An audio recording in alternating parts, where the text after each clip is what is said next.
አቤት ውርደት አብርሽ አዲስ ፍቅረኛ ይዞ መጣ። በጣም የሚገርም ቪዲዮ ነው ዛሬ ይዤላችሁ የመጣሁት። እስከ መጨረሻው አብራችሁን ቆዩ። አብርሽ እንግዲህ አዲስ ውሽማ ይዞ መጣ።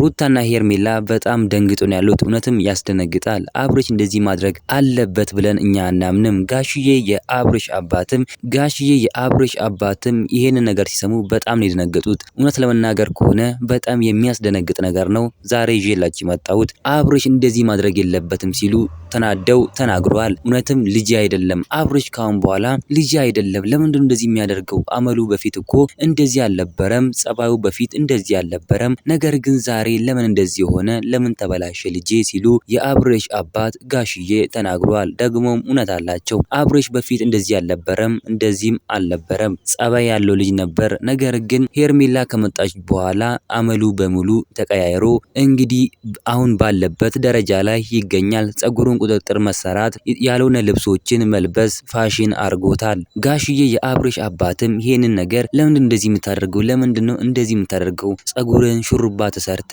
ሴት የመሰልከው ሲሉ እውነት ለመናገር ከሆነ አብርሽ እንደዚህ ያደረገ ያለው ነገር በጣም የሚደብር ነገር ነው። እንደ ሴት ሹሩባ መሰራት እውነትም ወጋችንም አይደለም። የአብርሽ አባት ጋሽዬም በጣም ተናደውበት ልጄ አይደለህም፣ እኔ አንተን አልወድህም፣ ካሁን በኋላ እኔ ካንተ ጋር ራሱ ማውራት አልፈልግም፣ ሂድልኝ ከቤቴ ሲሉ በጣም ተበሳጭተውና ተናደው ተናግረዋል። እናንተ ምን ትላላችሁ? ሀሳብ አስተያየታችሁን ኮሜንት ላይ ማስቀመጥ እንዳረሱ፣ ቪዲዮውን ላይክ፣ ቻናሉ ሰብስክራይብ ማድረግ እንዳረሱ።